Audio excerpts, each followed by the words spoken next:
Foi câmera. Bia, Zeto foi o grande amor da sua vida? Ele é o grande amor da minha vida. Tu lembra quando tu descobrisse isso? Na hora que avistei-lo. De longe, sem nem conhecer? De perto. Mas foi, a gente se avistou de perto, desde a primeira vez. Não, eu sabia que Zeto era artista porque eu encontrei Zeto de violão nas costas. A gente se conheceu indo para São Paulo para uma festa do Partido Comunista. O aniversário da Voz da Unidade, que era uma revista do Partido Comunista, um jornal do Partido Comunista, e esse aniversário era festejado todo ano. E aí Zeto cantava num bar no Recife, no Labuche.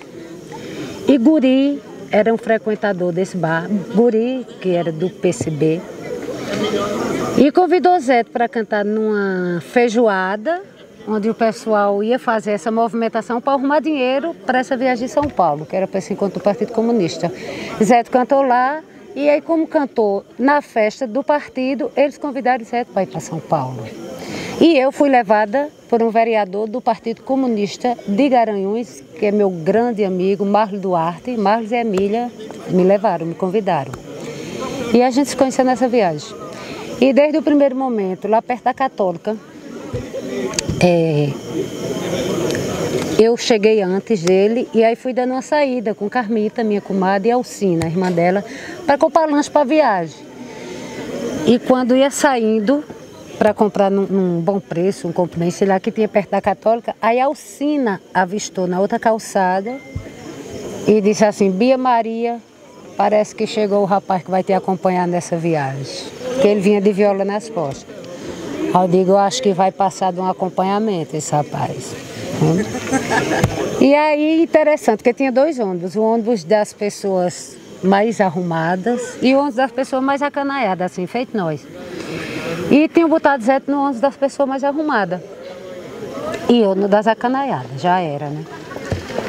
E aí depois chegou uma pessoa engravatada de paletó e perguntaram se Zeto não se incomodava de vir para o ônibus das pessoas, para o outro ônibus, né? Que era mais... E a formalidade estava mais nesse outro. Zeto, não, eu vou, achou ótimo. Também que ele se identificava muito mais. E aí pronto, entrou com a viola, a gente deu a saída de Recife. Quando chegou no Cabo de Santo Agostinho, ele já tirou a viola do saco.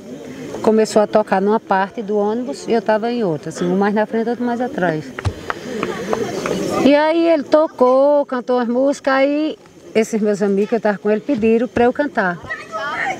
Aí eu cantei, estava na época de Volta para Conchego, estava no sucesso, aquela coisa toda. Aí eu cantei Volta para Conchego, foi a primeira música que eu cantei, Zeto me acompanhando. E depois tinha o pessoal mais velho que estava assim, se agora eu canto uma música mais das antigas para a gente, aí eu cantei Fascinação, né? E depois ele cantou Haja Partida, foi a primeira música que eu ouvi Zeto cantar, a pedido de Carmita. Foi a primeira música e foi a primeira vez, ou eu nunca tinha me ligado em Essa Partida, mas foi a primeira música que eu ouvi Zeto cantar. E pronto, e desde aí a gente já sentiu que podia rolar qualquer coisa nessa viagem. E aí Carmita entendeu, saiu do lugar dela para Zeto ocupar, foi para outra cadeira, passei a viagem todinha mexerindo, sabendo que ele queria, mas ele não tomava uma iniciativa. Vamos para São Paulo, passamos 3 dias, cada um que se amostrasse mais para o outro, mas nenhum chegava. Só deixando claro, mas é um clima maravilhoso, né? Eu me lembro da primeira noite, a gente ficou hospedada num parque de exposição em São Paulo e a dormida era lá nas estribarias, onde os cavalos ficavam guardados. Só que, claro, não tinha cavalo, né? Os cavalos da vez era a gente. E a Alcina chegou, já tinha dado um giro no pátio, aí chegou, disse, e aí Alcina, já avistasse o rapaz? Estava aquele movimento e a torcida dos amigos.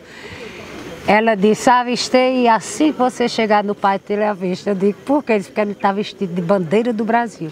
Ele estava com uma roupa de crochê verde e amarela. Hoje ele jamais estaria com essas roupas.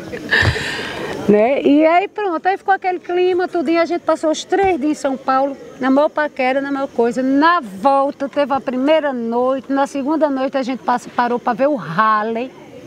numa cidade de Minas. O almoço fez mal. O motorista e mais 14 pessoas do ônibus adoeceram. O motorista, inclusive, foi hospitalizado. E aí disseram, as mulheres vão dormir numa pensão e os homens no ônibus, que a gente ia ter que passar a noite porque o motorista estava hospitalizado. Só aí a cama do motorista ia ficar vaga, né? Um ia cuidar do outro, tinha 2 motoristas. Aí eu digo, eu não vou não, eu vou ficar aqui no ônibus mesmo. Eu durmo ali na cama do motorista. A minha esperança, né? Zé vai chegar.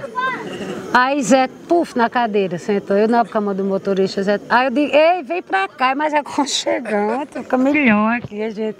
Aí ele veio. Agora passou a noite teso, não me encostou um dedo. Eu fazia assim no pescoço, tava pra lá, pra cá, pra ver se ele vinha da bochecha. Nada. Só que aí ele acordou de manhã, antes de mim, pegou uma foto de Greg, que eu tinha mostrado a ele no dia anterior, uma foto de Greg, e fez um acróstico para Greg. E me acordou mostrando esse acróstico na foto. Aí eu digo, é a hora de aproveitar, né?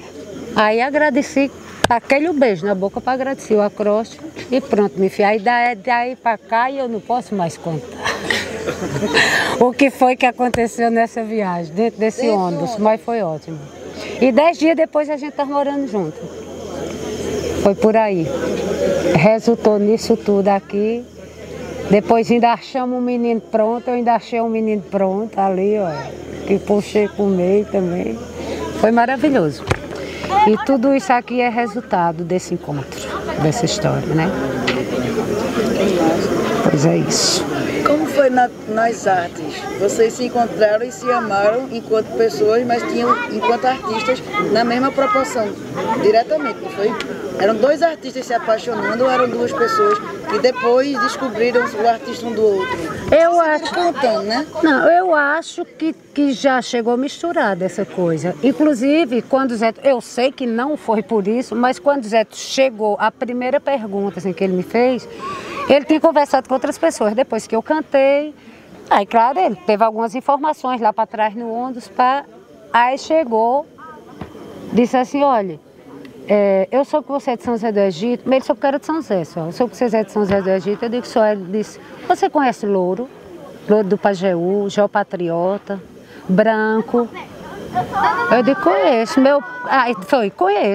conheço. E não passei disso.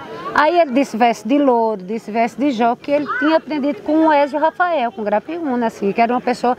E aí Ezio já tinha falado de São José, da poesia de São José, por conta dessa convivência, né? Aí ele disse que buscou a cartilha de Braulio Tavares para entender mais a coisa do repente, a poesia de São José, e tinha uma amizade muito grande com o Frutuoso, que era uma pessoa aqui de Ouro Velho, aqui pertinho. Inclusive um ano antes, um São João antes da gente se conhecer, ele passou o São João Ouro Velho e eu também passei o São João Ouro Velho, mas a gente não se lembra de ter se encontrado, nunca lembrou disso. Entendeu? Aí pronto, então já existia esse interesse dele pela poesia do Pajeú, a coisa, isso tudo. Então, não exatamente por isso, mas existe um encantamento nesse sentido, né? E principalmente sendo o poeta que Zé Tu era, o artista, tendo a sensibilidade que Zé Tu tinha. Então isso não deixava de ser um motivo a mais, um encaixe a mais, né? Mas aí, para confirmar isso que eu estou dizendo, não foi exatamente isso. Eu gosto muito, quando ele perguntou, Saulo Gomes conheceu o Zé e perguntou assim, eita, tu és genro de Louro, né? Tu agora é genro de Louro. Ele disse, eu sou apaixonado pela filha de Louro, eu não sei de que eu sou genro, né? Não é por aí que vai. Sou que até porque era louco por Louro também. Mas deixou bem claro que essa genrice também não passava pelo poeta. Tua arte mudou depois de Zé? Mudou assim, né? Não a minha arte. Foi ampliada. Mas a minha visão de arte. É isso. Né? Não a minha arte, porque a minha arte tem uma característica, e tem uma coisa forte nessa. Como foi? Aquela coisa de influência.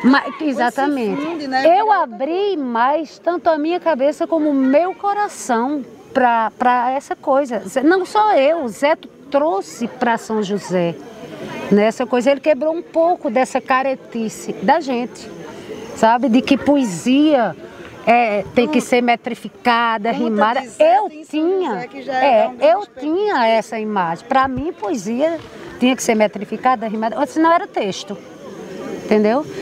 E a partir da convivência, eu tanto abri a cabeça como o coração para isso. E passei a abraçar muito mais, assim, de forma muito mais ampla, sem preconceito, sem nada, essa coisa como um todo, né? Como arte por arte, poesia por poesia, entendeu? Ele me trouxe esse entendimento dessa junção, né? Como também teve uma grande influência da poesia pajeuzeira, né? Foi de lá para cá, de cá para lá, essa coisa. A convivência dele com o Louro, a convivência... A gente fazia muito isso em viagens, a gente criava muito em viagem, sabe? Em cima dessa coisa daqui. E ele já chegou também sentindo essa vontade, né? É tanto que antes dele chegar para esse aperfeiçoamento, ele já passava até para Graça. E dizia que Graça fazia, porque ele pegou poesias de Graça. Graça chegou na 10ª antes dele, foi Graça. E ele reconheceu a poesia dela depois. Através ele reconheceu essa aproximação da poesia de Graça com a poesia do Pajeú, sabe? E aí a gente se ampliou e ao mesmo tempo se diminuiu. Em termos de espaço, a gente virou uma coisa. Exatamente. O primeiro disco, assim, essa vontade grande já existia. A gente se conheceu em 86 e a gente veio gravar em 89, né? E aí, como eu disse, tanto houve uma influência de Zeto para mim, como de mim para ele. E aí Zeto abraçou muito a questão também da música, do sertão, do shot, do forró, que Zeto tem uma coisa muito mais ampla. A arte dele é muito mais universal. A minha era uma coisa mais local. Mas ele também se atraiu por essa arte daqui, né? E aí eu tinha já na minha cabeça, eu sentia assim, quando eu for gravar um disco, a primeira vez que eu consegui gravar um disco, eu quero fazer uma homenagem a Zé Marcolino, que foi sempre uma grande referência musical para mim. Eu digo, meu pai musical, foi uma pessoa que procurou oportunidades para mim e que desde criança também fui embalada ao som de Marcolino, muitas músicas. E Zeto também adorava, sempre gostou da qualidade. Marcolino é maravilhoso, né? E é universal. A gente estiliza aqui do sertão, não sei o quê, mas música é universal. E aí eu já tinha isso na cabeça, de homenagear Marcolino na primeira oportunidade de gravar um disco. E aí resolvemos. 2 amigos da gente, que tinham empresa na época, e viabilizou essa história, porque a gente tinha coisa pronta, a gente não tinha grana para fazer. E não existia essa abertura, essa facilidade, esse entendimento dessa coisa do projeto, de não sei o que, a gente não tinha essa. Mas esse amigo chegou e emprestou a grana para a gente gravar. E a gente pode dizer que foi praticamente uma coisa assim, dada, de amigo para amigo mesmo. Porque na época que a inflação era 80%, ele emprestou na época, eu acho que foi 8 mil, não sei se cruzados, não, eu não me lembro mais qual era a moeda. Emprestou para a gente pagar com a venda do disco, sem juros, quando apurasse o que ele emprestou, entendeu? E tinha um tempo, era quando isso acontecesse, a gente pagou em 1 mês e pouco. Graças a Deus, assim, a gente fez 5 mil discos, eu acho assim, que em 2 meses a gente vendeu 4, que era muita coisa. As composições que vocês fizeram para o disco ou vocês já tinham... Não, a gente não fez por conta dele. Essa coisa do disco que tinha em mente era a homenagem a Zé Marcolino, né? E depois foi vendo, a gente já tinha feito, a gente fez música para participar de festival, né? Tinha essas foi fazendo normalmente. Vamos fazer uma homenagem a Ouro Velho, né? Que essa cor do São João que a gente estava junto e nem sabia, então vamos fazer uma homenagem. E depois, no São João seguinte, a gente foi junto e ficou na casa do pai de Frutuoso, que era onde Zé ficava. Que inclusive, assim, quando a gente para o povo era namorado, né? Para os velhos, o pai de Frutuoso. E quando a gente foi entrando no quarto para dormir, aí ele disse, se aparecer menina, eu quero ser o padrinho, viu? Aí no ano seguinte, a gente levou Antônio Marinho para ele batizar na fogueira, no outro São João. Ele foi padrinho de fogueira de Antônio Marinho. Digo, olha, o menino foi feito, nego gago. Agora viemos buscar a bênção para ele. Se Zé chegasse aqui agora... Não, Zé, tu pudesse encontrar com ele no sonho, no fim, na fantasia. Conta a Zé o que é o Woodstock. Contar, Zeto, o que é o Woodstock. Mas, meu Deus, mas quem mais sabe o que é o Woodstock é Zeto. Inclusive, o Woodstock é um exercício para tu contar. Assim, fala do Woodstock, então. Seria um exercício, olha, Zé, tá assim, tem um festival, teu nome é Woodstock. Então, ah, tá. mas é um exercício só para ajudar, mas se tu quiser falar, não, tudo bem. Não ia responder porque eu não sei o que. O Woodstock já foi por ser pra Zeto, de tanto que tinha a ver com ele, né? Zeto era apaixonado pelo movimento, pela coisa assim, pelo Woodstock, pelo que aconteceu em Woodstock, assim. Era uma coisa citadíssima por ele, como uma das coisas mais revolucionárias que aconteceu na música, no mundo hippie, aquela coisa toda. Ele era alucinado. É por conta disso que o Festival Zeto tem esse nome, pelo fato de acontecer no sítio, né, que lá foi numa fazenda, essa coisa. E a homenagem não é ao Woodstock, a homenagem é a Zeto, por isso esse nome assim, né? E é tudo que foi Zeto, né? Tudo que foi Zeto, Woodstock. Eu ia dizer isso a ele, isso aqui te traduz, né? Desde a liberdade do palco, onde o artista não tem que cantar, o artista registra presença, mas não tem nem obrigação de fazer nada, só que todo mundo quer fazer, porque todo mundo quer homenagear Zeto, né? Então é tudo que foi Zeto, é música, é poesia, é conversa, é palestra, é encontro, né? É droga, sexo, forró e poesia. Rock and roll vai ter hoje à noite.